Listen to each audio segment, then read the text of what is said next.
Audio Jungle. Bom dia. Hoje eu vou falar para vocês um pouco sobre Machine Learning supervisionado no MATLAB. Resumo do que eu vou falar hoje, rapidamente, eu vou em um slide passar sobre o workflow típico de Machine Learning quando se trata de problemas supervisionados. E em seguida eu vou direto para o MATLAB, e no MATLAB eu vou mostrar 3 exemplos, dois deles mais didáticos, um de classificação e um de regressão. Eu vou mostrar tanto por script quanto usando os apps do MATLAB e usando as funções de ajuste automático de modelo. O terceiro exemplo é um exemplo um pouco mais de gente grande, entre aspas, né? Algo, uma aplicação mais real, não um dataset de um dataset educativo. Então, workflow de machine learning. Primeiro de tudo, acessa os seus dados e faz o pré-processamento adequado deles. Isso envolve acessar eles onde eles estiverem, no formato que eles estiverem, e transformar isso em uma tabela. Vai envolver a formatação em tabela, vai envolver a limpeza desses dados, você tem que garantir que as linhas estão completas ou praticamente completas, garantir que todos os valores estão certos, não tem muito ruído. Se tiver ruído, você tem que ter uma estimativa de quanto errado esses números podem estar. Em seguida, seleção de variáveis. Você tem que avaliar quais das suas variáveis são realmente importantes para o seu modelo. Em seguida, transformação de variáveis, você pode ou não aplicar isso. Por exemplo, se você chegou à conclusão que você tem 500 variáveis e você quer usar todas, talvez seja mais conveniente você transformar essas 500 em outras, de forma que você consiga reduzir isso para 15, por exemplo. Por último, divisão dos dados em treino e validação. Uma boa prática aqui para você ter certeza que o seu modelo está funcionando direito. Em seguida, treinar o modelo. Essa costuma ser a parte mais fácil, você escolher e configurar o modelo, porque seria mais fácil, porque afinal de contas isso envolveria um certo conhecimento dos modelos em si. Só que na prática você sempre pode usar um certo cheat aqui, que se chama otimização de hiperparâmetro, ou machine learning automático, que vai otimização de hiperparâmetro vai configurar o modelo da melhor maneira possível para você. E o machine learning automático vai além disso ainda. Ele escolhe o modelo para você, testando algumas alternativas. E treino. Terminou de treinar, você tem que avaliar a qualidade do seu modelo com os seus dados de validação. O que significa isso depende do tipo de problema. Para um problema de classificação, você vai olhar para a matriz de confusão dele, vai olhar a métrica de acurácia. Se for um problema de regressão, você vai preferir o gráfico de resíduos, calcular erro quadrático médio, etc. Por último, treinei um modelo, avaliei ele, estou contente com o resultado.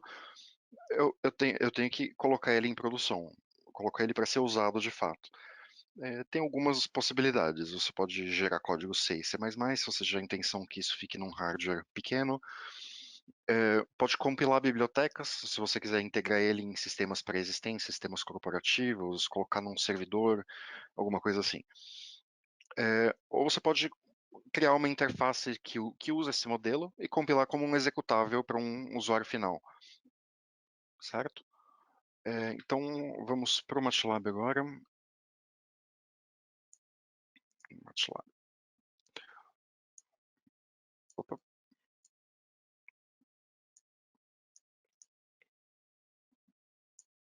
Tá. Nesses primeiros dois exemplos aqui de classificação e de regressão, eu vou usar esse dataset didático sobre vinhos.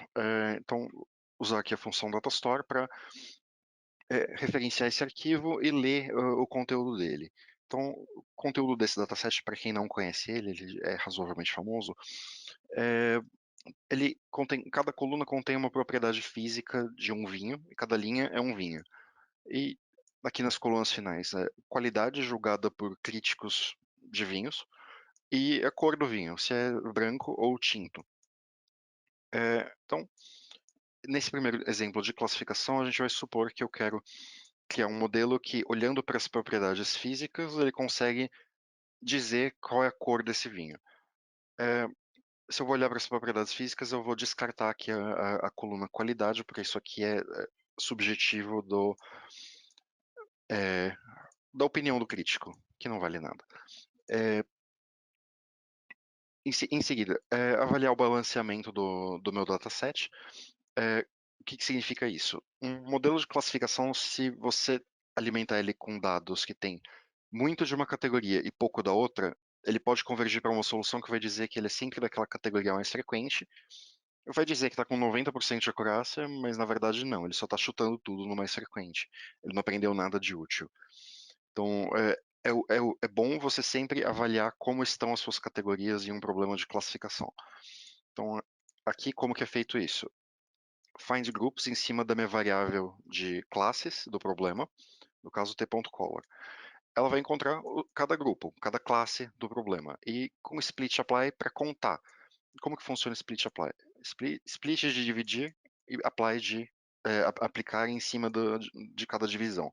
Então, ele vai aplicar em cada divisão dos dados, função numel, nesse caso, numel para contar elementos. Então, vai contar elementos em cima da minha variável t.color, dividida de acordo com os grupos encontrados. Então, o resultado aqui foi esse. Eu tenho, no meu dataset tem 1.500 mais ou menos vinhos tintos, com 4.800 brancos. Então, tá um pouco desbalanceado, não é o fim do mundo isso, mas seria bom tá mais igual. Então, como que eu deixo mais igual? Amostragem aleatória. Se a minha classe menos frequente tem 1.599, então eu vou amostrar 1.599 amostras aleatórias de cada uma das classes, para a classe 1, para a classe 2, para a classe N do problema. Selecionados esses índices aleatórios, eu monto uma segunda tabela, que agora agora nessa segunda tabela eu conto de novo as classes e ela vai conter quantidades iguais das duas. Então, aqui, a partir de agora, quantidades iguais. Particionamento para treino e teste. Tem várias formas de fazer aqui. Aqui eu fiz gerando números aleatórios com as funções mais básicas do MATLAB. Posso deixar um comentário aqui que existe a função cvPartition que serve para isso, para fazer o particionamento em treino e teste. Vai selecionar índices da sua tabela para cada um deles. Aqui eu estou selecionando 80% para treino. Agora sim, criar modelos. Criar modelos de machine learning no MATLAB sempre segue essa sintaxe. Todos começam com fit, de ajuste. Se for classificação, C. Se for regressão, R. E aí o nome do modelo. Aqui eu estou ajustando um KNN para classificação. Usando a minha tabela T2 balanceada, só com os índices de treino. Eu informo a minha resposta, a resposta que eu quero é a cor do vinho. E informo os preditores aqui. No predictor names, dou os nomes de todas as colunas da minha tabela até a end-2. Qual que é a end-2? End, end-1, end-2. A última variável física. Eu estou descartando qualidade aqui. Quality. E aqui eu estou setando algumas opções próprias do método do algoritmo KNN, que é o número de neighbors, 3, e critério de quebra de empates. Por quê? Porque sim, depois a gente vai mexer um pouco nisso. Então, ai, desculpa. Foi model que eu chamei, né? Não, foi M. Então, aqui está o meu modelo de classificação KNN. Posso inspecionar depois, se eu quiser, as propriedades e métodos internos dele, mas não precisa. É, vamos testar o modelo primeiro. para aplicar o modelo em cima de dados novos, predict. Então aqui, predict com o meu modelo ajustado com dados novos, T2 nos índices de validação, certo? E avalio a matriz de confusão dele com Confusion Chart, passando as respostas certas, a cor que está na tabela e a predição dele. Então,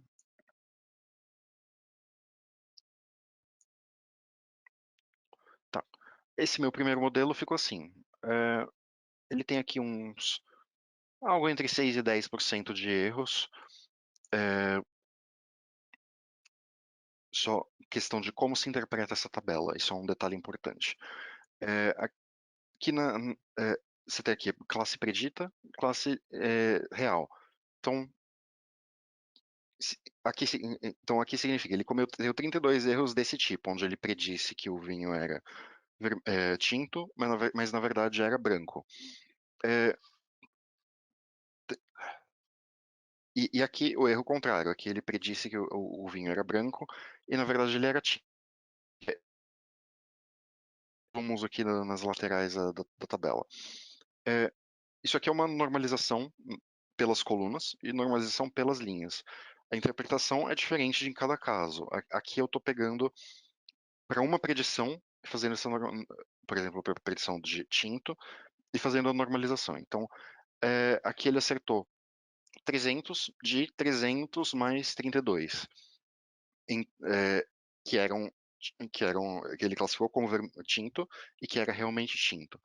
Então, isso aqui é uma métrica de confiabilidade de quando ele prediz que o vinho é tinto, ou confiabilidade de quando ele prediz que o vinho é branco, no caso dessas duas aqui.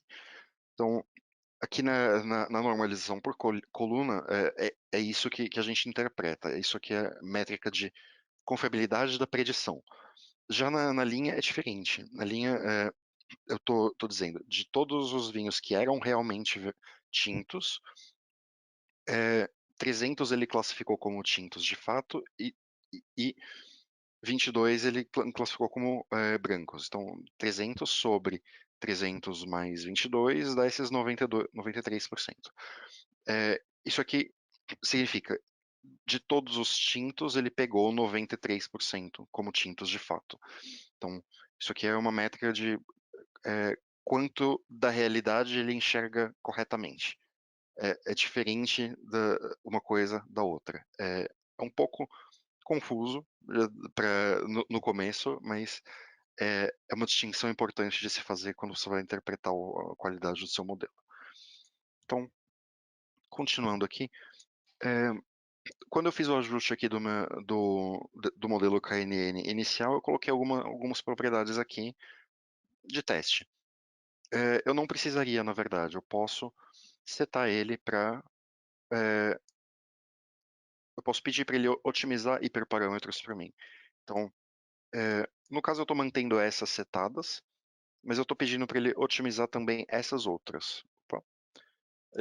Ele vai otimizar a métrica de distância usada, os pesos sobre as distâncias de cada ponto, e se ele deve ou não normalizar os dados.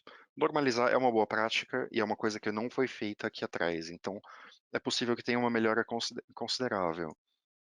Então, aqui ele está otimizando para mim as coisas. Então, cada ponto aqui é uma tentativa, é um modelo diferente que ele está tentando com propriedades diferentes. E conforme o que ele está calculando aqui é a loss desse modelo, é uma métrica de erro dele, uma métrica de erro do modelo, e está tentando minimizar esse valor. E aqui ele acabou, e ó, ficou consideravelmente melhor, diminuiu 20 vezes a quantidade de erros que ele comete. Muito provavelmente é porque agora ele normaliza. Aqui, melhor estimativa é usar a distância cosseno, pesos usando o inverso da distância e com normalização. Então, aqui é a melhor opção que ele encontrou. Certo? Bom, agora que está com tudo isso na minha Fingi que eu fiz só até aqui na parte de balanceamento, tá? Então, eu calculei até aqui T2. Calculei até a parte de balanceamento. Então, meus dados estão limpos. Eu posso importar eles no Classification Learner aqui e fazer essa exploração de modelos aqui dentro. Espero que ele não demore muito. Eu tive que reiniciar a máquina agora há pouco.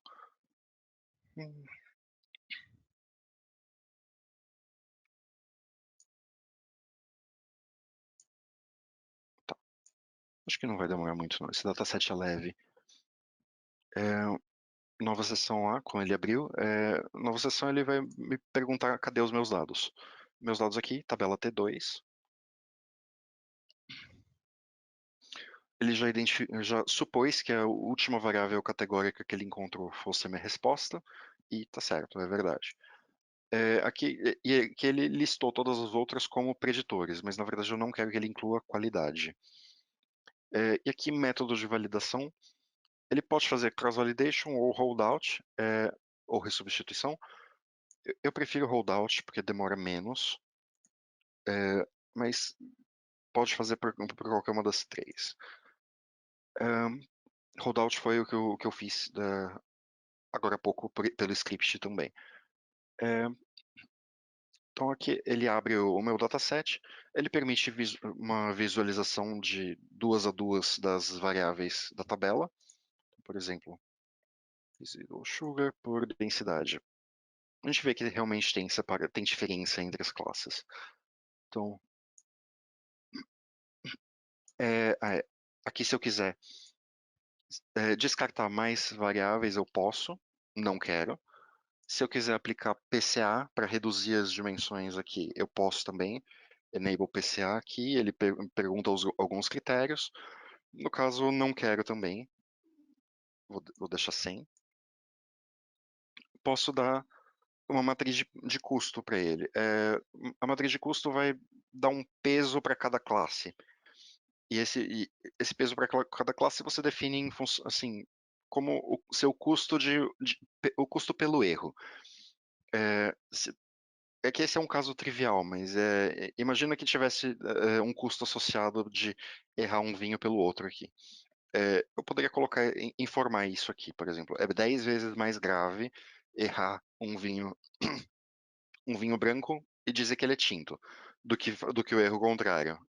Ele levaria isso em consideração antes de fazer a predição. Eu vou voltar para 1, porque isso não importa nesse caso, mas importa em outros tipos de modelo. E aqui eu posso escolher modelos. Lá eu só tentei KNN, eu teria que alterar o código para testar outras possibilidades. Mas aqui tem árvore de decisão, tem análise discriminante, regressão logística, naive Bayes, suporte vector machines, KNN, que foi o que eu testei lá, ensembles e neural networks. Posso testar tudo que eu quiser aqui dentro. Ou eu posso ser preguiçoso, mandar ele fazer tudo. Eu não recomendo fazer isso, porque é provável encontrar algum modelo que não vai dar certo e vai travar. Mas você pode tranquilamente usar o All Quick to Train. É um bom começo. Deixa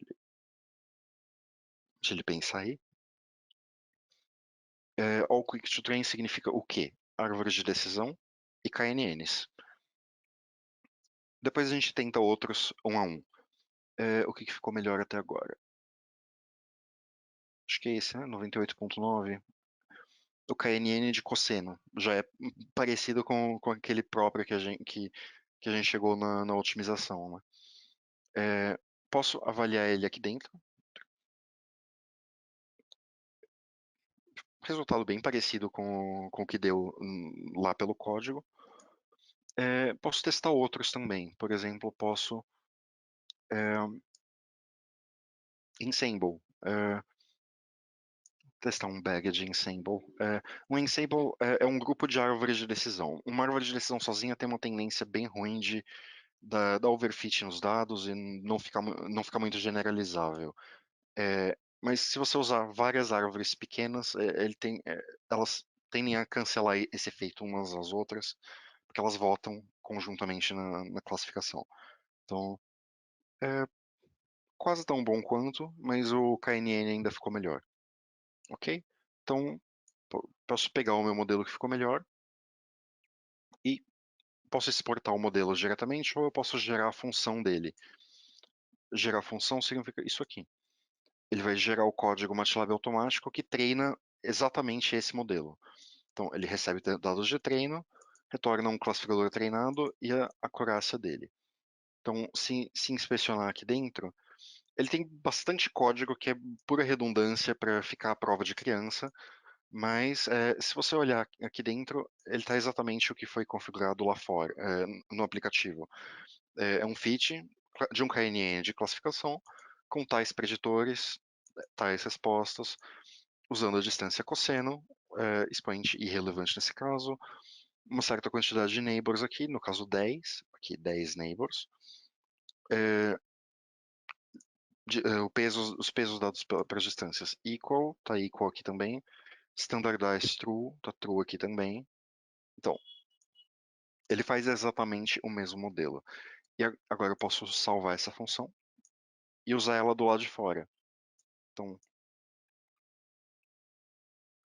e essa função já inclui o particionamento em treino e teste. Então, não preciso me preocupar com isso também.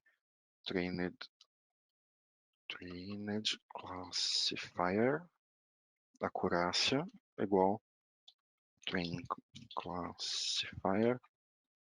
A tabela que eu estava usando era T2, certo? Então, T2. E o meu modelo de classificação aqui. Vocês veem que ele vem num formato um pouco diferente. Ele vem como uma struct, ao invés de vir como um objeto modelo de classificação, que nem a variável m que eu estava usando. Então, acaba que tem uma pequena diferença na hora de usar esse struct aqui, e ele informa essa diferença para você aqui nesse how to predict. Você não vai simplesmente chamar predict em cima da tabela, você vai chamar o trainer classifier ponto predict function e passar a tabela. É uma pequena diferença de sintaxe aqui, mas não é problema nenhum. Posso fazer trainer classifier ponto predict function. Eu vou fazer em cima da T2 inteira, só para não ter o trabalho de dividir dado nem nada. Preds.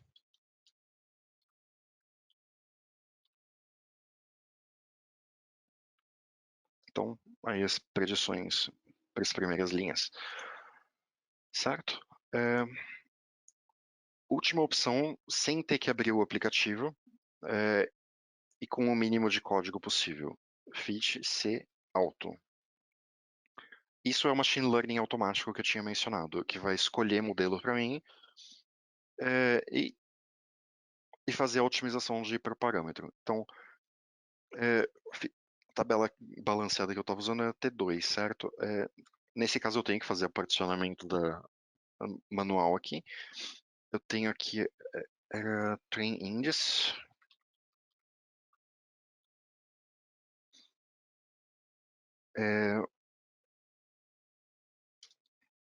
Com todas as... A minha resposta é color. Os meus predictors são... Eu posso pegar do script, né? Pega os meus predictors são esses aqui. As minhas variáveis, exceto quality. Auto.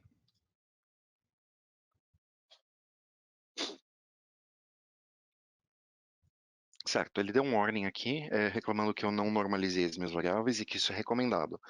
Mas ok, apenas demonstração. Vocês reparam que ele é mais lento porque ele está testando muitas coisas aqui. E cadê? Aqui. Tipo de learner, na primeira tentativa, um ensemble. Que configurações? O método bag, o número de ciclos 202, tamanho de folha 16. Segunda tentativa foi outro modelo já, foi um naive Bayes, com o tipo de distribuição kernel com essas propriedades. Com um kernel dessa largura. E assim vai, ele vai testando várias e várias opções.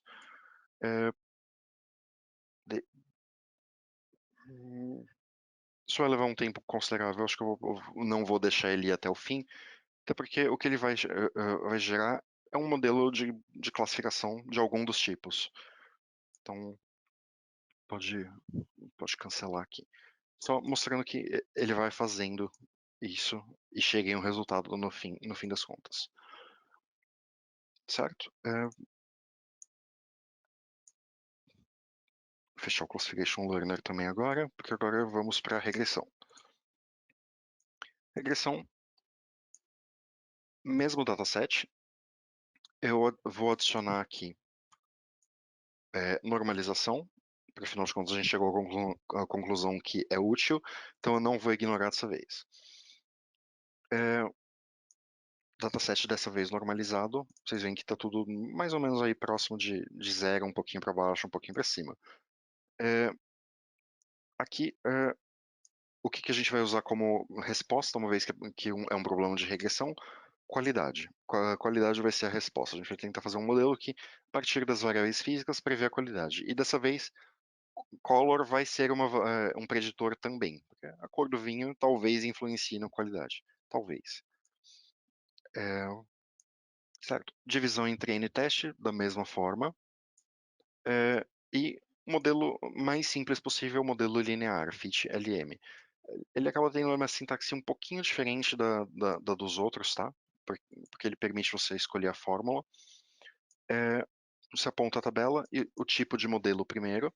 Aqui, por exemplo, um modelo quadrático. E aí você aponta qual é a sua variável de resposta com o response var e os seus preditores com o predictor var. Certo? Aqui eu já ajustei ele. E esse é o resultado de um modelo linear. O modelo linear ele não é particularmente poderoso, mas ele tem uma vantagem muito grande que ele é muito interpretável. Por que ele é muito interpretável? Porque ele vai calcular para você coeficientes relacionados a cada preditor que você passou. E a cada combinação dos preditores que entra na fórmula também. Esses coeficientes aqui, ele vai ter também um desvio padrão para eles, uma incerteza. E com estimativa e incerteza, ele consegue calcular uma métrica de importância. Métrica de importância ou na forma de t-stat ou na forma de um p-value. Um t-stat, grosseiramente, você pode pensar nisso como quantidade de desvios padrão fora do zero. Então, algo próximo de zero é irrelevante, mas um número um pouco que é maior do que mais ou menos 2 ou mais ou menos 3 já começa a ser importante. Então, aqui o intercept é bastante importante. Acidez, não. Volatilidade, não. Ácido cítrico, não. Açúcar começa a ser um pouquinho, certo? E o p-value, você não precisa usar as duas, tá? Você pode usar uma ou a outra. O p-value, quanto menor, melhor ele. Ele vai de 0 a 1. Um número bem próximo de zero, mas bem próximo mesmo, significa que aquela variável tem uma certa importância. Então aqui, por exemplo, o intercept, zero. Ele definitivamente é importante. As outras aqui, ponto 2, ponto 16, ponto 70, nada disso é importante. Aqui um ponto 03. Concorda com o testet, inclusive. Você não tem que usar as duas. E segue essa lógica. Aqui um menos 2.8, o p-value associado dele está 0,05, bem baixinho. Então, com essa lógica, você consegue avaliar os preditores importantes para você. E uma outra coisa do modelo linear é o R quadrado. O R quadrado avalia a linearidade do seu modelo, quão bem a sua fórmula linear ajusta aqueles dados. É uma métrica de 0 a 1. 1 é um ajuste perfeito. Aqui deu 0,33. Horrível, horrível mesmo. E a gente pode ver quanto horrível isso é aplicando o modelo nos dados de validação e vendo quão bom isso ficou, ou quanto ruim. Aqui um histograma de erro. Erro quadrático médio dele deu 7,1, 7,51, 7,5 para mais ou para menos em média que os críticos erram a qualidade do vinho. enfim, na verdade, que o modelo erra a qualidade tendendo a prever o que o crítico preveria. Enfim, conceito bizarro. Outra forma de tentar plotar isso, como um scatter plot. Esse aqui fica ainda mais visível o quanto ruim isso tá. Scatter plot aqui é predição versus realidade. Então, nessa linha aqui azul, eu tenho a predição exatamente igual à realidade, seria a minha linha de erro zero. Cada ponto vermelho é um dado. E a gente vê, então, quanto mais longe da linha azul, maior o erro. E a gente vê que tem erros enormes aqui. Esse modelo definitivamente não tá bom.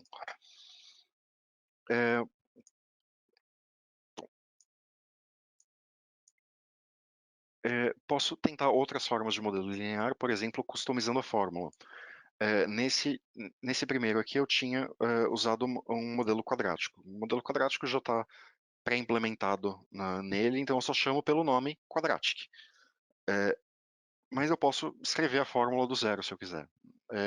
E eu vou usar a métrica de importância dos coeficientes calculada no primeiro modelo para tentar ver se um modelo só com o que importa ficaria melhor. Então, aqui pegando tudo que tem um tstat, m.coefficients.tstat, olha para aquela tabela ali. Tudo que der maior do que 2 em valor absoluto. Esses índices eu vou pegar o nome do coeficiente e montar a fórmula aqui. Então, se eu executar só até aqui, para vocês verem como que se escreve essa fórmula, se eu fosse escrever na mão. Minha resposta, aproximadamente igual com um tiozinho, e segue a fórmula. 1 significa tem um intercept, mais significa inclua o próximo termo, então inclua residual sugar, inclua free sulfur oxide, assim por diante. 2 pontos significa uma combinação desses dois termos, então inclua a combinação de fixed acidity com citric acid. Indo mais para frente, aqui, inclua fixed acidity ao quadrado, inclua residual sugar ao cubo, assim por diante. É essa lógica de você montar a sua fórmula do modelo linear.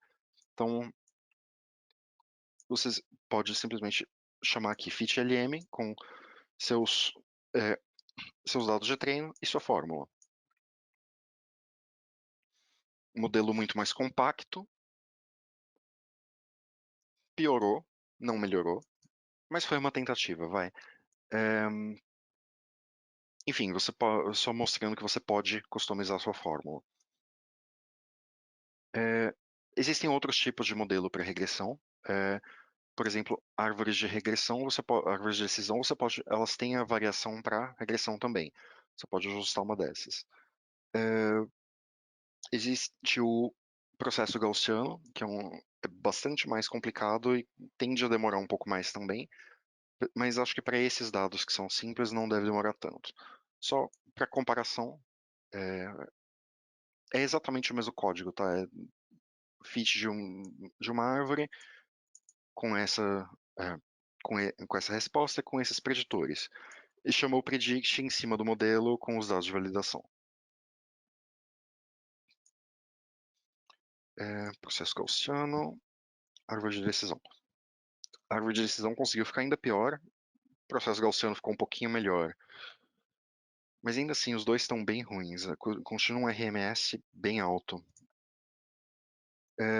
E posso tentar otimizar hiperparâmetros também aqui. Aqui, para fazer essa parte da otimização de hiperparâmetros, eu escolhi outro tipo de modelo, que é o Ensemble. Um Ensemble com otimização de todos os hiperparâmetros. Isso aqui pode demorar muito, então eu deixei ele pré-treinado aqui. Não vou rodar ele a otimização, vou só carregar ele treinado e ver como fica.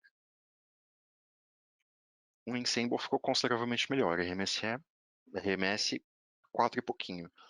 E os erros muito melhor alinhados com a reta aqui de erro zero, certo? Você também pode usar, só para mencionar, você também pode usar a fit R auto para regressão. Do mesmo jeito que tinha o C auto para classificação, tem o R auto aqui. E funciona da mesma forma. Tabela, no caso é a T2 com train indice. Resposta quality.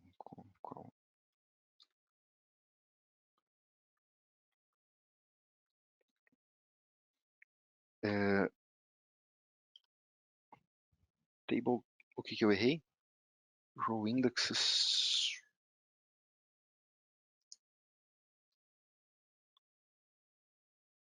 T2 string ins. Ah, é só T dessa vez, tá? Para regressão não precisa usar balanceada. Certo? Então, aqui o que ele está tentando é árvores diferentes. Vai tentar só árvore mesmo?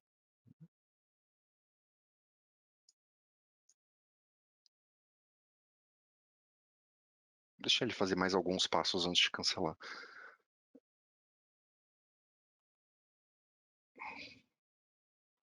Aí tem então ensemble,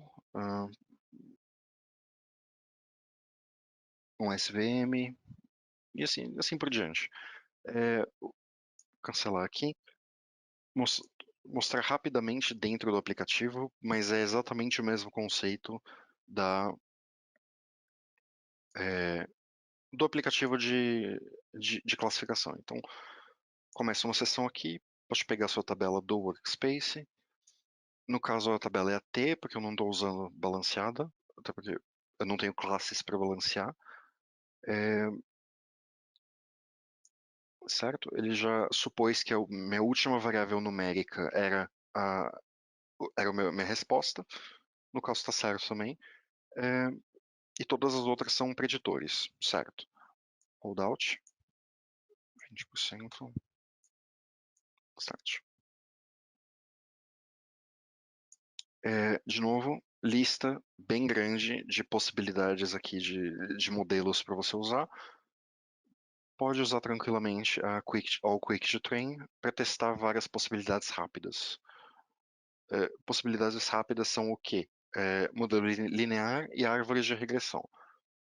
A gente já viu lá fora do aplicativo que nenhum deles fica particularmente bom. RMS gigante aqui.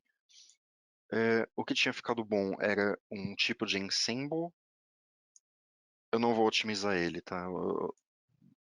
Otimizar ensemble demora demais. Ele, sem otimizar, ele ficou um pouquinho melhor já. Mas enfim, você pode ver aqui, predição versus resposta, só que lá eu fiz ele ao contrário daqui. Eu coloquei a predição no X e a resposta no Y. Mas é o mesmo gráfico. E pode gerar função. A função gerada funciona da mesma forma. A função, em cima de dados de treino, gera um modelo treinado e uma acurácia. E se inspecionar aqui dentro, várias redundâncias à prova de criança, mas é exatamente o modelo que foi feito lá dentro do aplicativo. É um ensemble do tipo bagged trees, com um certo número com um certo tipo de learner e um certo número de ciclos de aprendizado. Então, é isso. Passar agora passar rapidamente pelo exemplo de gente grande agora. Deixa eu limpar o meu workspace, fechar as coisas aqui. Tá. Eu tenho esses 3 arquivos aqui. Do que se trata? O arquivo T2 tem uma tabela de consumo de energia, hora a hora, em uma certa região dos Estados Unidos.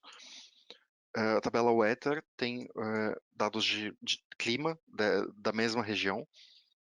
E holidays é uma tabela de feriados americanos. Então, eu vou ter 3 tabelas. Esse começo do script carrega as 3 e plota alguns dados. Então, aqui, consumo de energia, hora a hora, dados de temperatura, chuva e neve da mesma região. Certo? nota um gap nos dados de temperatura aqui. Isso aqui atrapalha o modelo e eu vou ter que lidar com isso em algum ponto. Para conseguir usar essas três coisas para fazer um modelo de regressão, para prever o consumo de energia, eu preciso primeiro juntar as três tabelas. Não consigo trabalhar com três tabelas separadas. Junta com outer join. Quem já tiver alguma experiência com SQL vai entender o que isso significa. Você junta as duas tabelas usando alguma das variáveis como chave. Então, aqui eu vou usar para a tabela direita T, eu vou usar a variável onlyDate e na esquerda usando o holiday_date para fundir as duas tabelas. E aí eu fundo de novo, dessa vez T com ms, acho que é a do clima essa, é a do clima. OnlyDate com date, que estou usando as datas como chave. Segue. Agora, criação de features. No exemplo aqui de vinhos, as minhas features estão prontas, são as variáveis físicas dos vinhos. Só que aqui não todas estão prontas. O que tem pronto é temperatura, chuva e neve. E, é, os feriados eu tenho as referências, mas eu não tenho referência do que não é um feriado. E tem coisas que eu gostaria de usar que são propriedades das datas, mas eu não consigo passar uma data como um preditor. Eu tenho que extrair essas coisas primeiro. Então, tem um passo aqui que a gente chama de criação de features, ou feature design, ou qualquer coisa que sugira esse mesmo conceito. Que você tem que extrair as informações importantes dos seus dados antes de você passar para um modelo de machine learning. Então, por exemplo, a hora importa.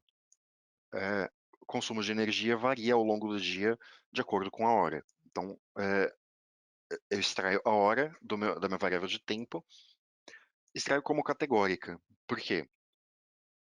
Se eu extrair como numérica, eu vou estar chamando lá hora 0, hora 1, hora 2, hora 3 e assim por diante. Isso vai deixar implícito para o modelo que a hora 22, 10 da noite, tem 22 vezes mais peso do que a hora 1, que é 1 da manhã.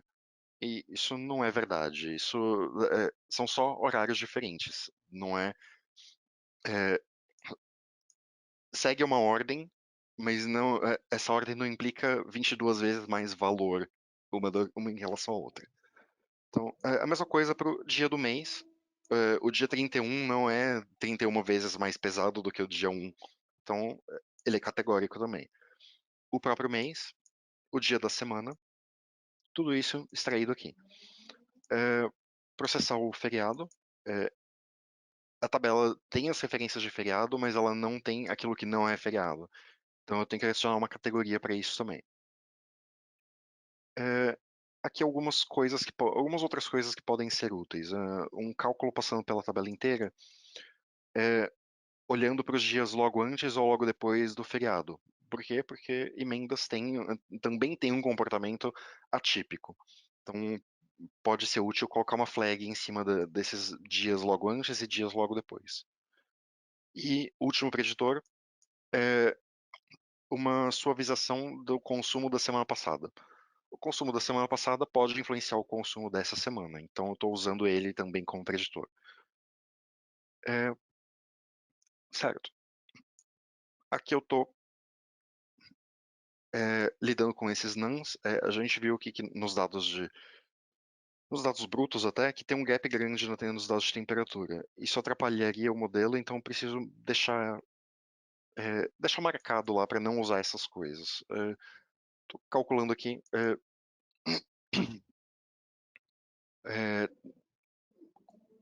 Todas as linhas onde tem algum dado faltando, estou marcando lá com um true para não usar isso depois na hora de treinar o modelo. Eu não vou usar nada que tenha dado faltando na minha tabela T. Particionamento. Aqui eu fiz um pouco diferente dos anteriores. Nos anteriores eu fiz de forma aleatória. Aqui não. Aqui é uma série temporal, né? Então faz um pouco mais de sentido eu usar, por exemplo, os 80% primeiros como treino e os 20% últimos como teste. Então faz mais sentido fazer dessa forma aqui. 1 até 80% do máximo, como treino, e 80% do máximo até o fim para teste. E aqui eu passo a testar várias possibilidades. Fit LM, modelo linear. Deixa eu só rodar as coisas que eu fui explicando e não fui rodando. Particiona. Tá, agora sim. Fit LM, modelo linear.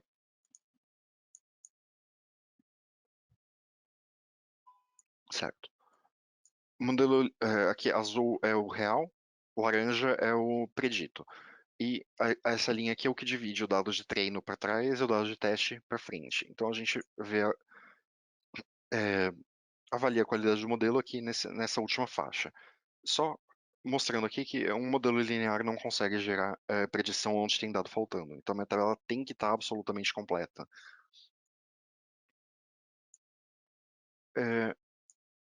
E aqui, resultado do modelo linear.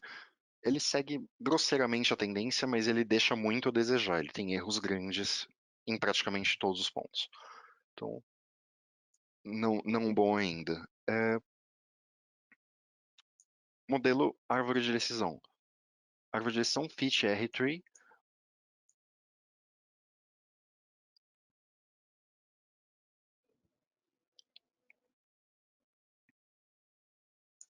Repara que ela consegue gerar uma predição onde tem um dado faltando, mas é uma predição bem ruim. Avaliar a qualidade dela. Parece consideravelmente melhor, mas a gente sabe que a árvore de decisão sozinha tem uma tendência muito grande a dar overfit. Então, provavelmente ela diz que tem uma certa acurácia aqui, que não é totalmente verdade. Vamos olhar antes olhar antes aqui, só para ter noção. Ó, na parte anterior, ela praticamente se ajusta perfeitamente ao dado de treino, ao dado real. Mas na parte que de dados que ela nunca viu, nos dados de treino, já começa a dar erros consideráveis. Ela está definitivamente melhor do que o modelo linear, mas essa tendência de overfit incomoda um pouco. Ensemble. Um ensemble costuma corrigir o problema de overfit de árvore de decisão. Então, aqui um ensemble puro, sem otimização nem nada.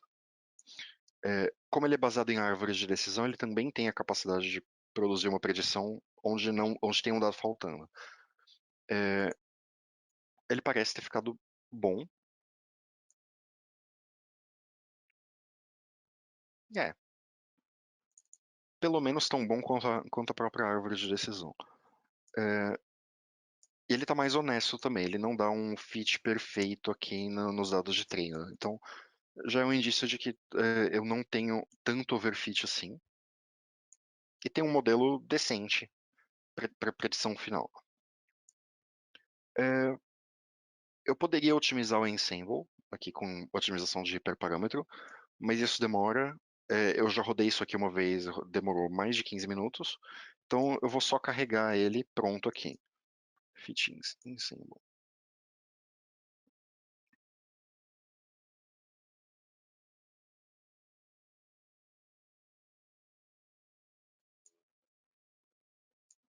Certo? Parece que ficou pior.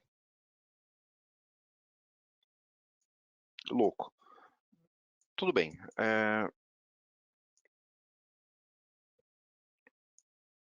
Parece que o não otimizado ficou melhor, mas tudo bem. Dá pra. Pode ser questão de só rodar de novo. Posso calcular métricas de qualidade desse último modelo, né? E plotar os histogramas. Então, aqui nos histogramas de erro a gente vê claramente a tendência de overfit de cada modelo. Árvore de decisão, o histograma azul, erro para treino, e o histograma vermelho, o erro para teste. Então, essa diferença aqui significa overfit. Ele tem erros muito maiores em dados novos do que nos dados usados para treino. ou seja, esse modelo não está bom para fazer predições na vida real, em campo.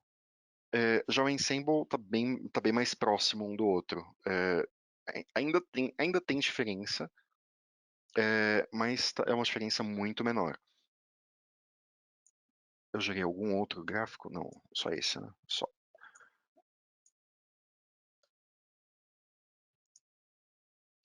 Certo?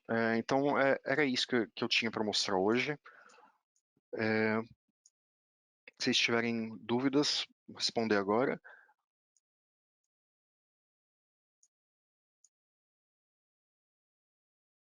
$50, eu achando que ele ia ser rápido esse webinar.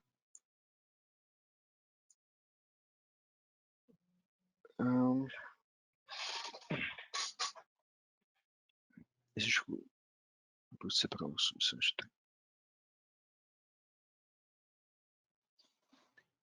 Fabrício perguntando se existe um recurso de separar um subset de treinamento para detectar o início da ocorrência de overfit.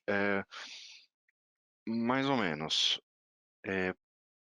Assim, para a maioria desses modelos que eu mostrei agora, não tem um início de overfit, porque não são modelos iterativos. Ele faz o fit e acabou. Para redes neurais, sim, ele é um processo iterativo, o fit dela, então você pode começar a ter overfit a partir de um certo ponto.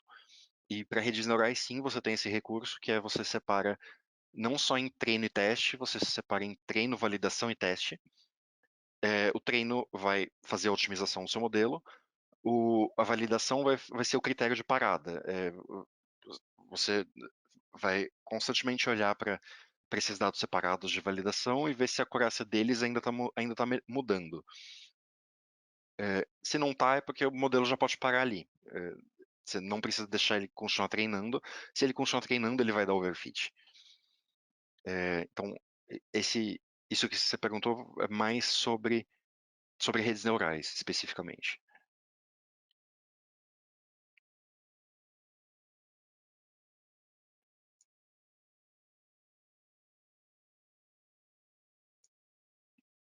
Tá.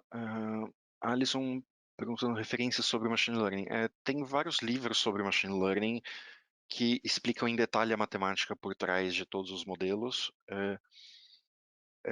E além dos livros, tem a própria referência do MATLAB que explica o conceito, explica superficialmente o conceito de cada um dos modelos, superficialmente a matemática por trás deles e explica em detalhe o que é cada parâmetro que você pode tentar mexer dentro deles. Então, a própria referência do MATLAB é uma referência muito rica.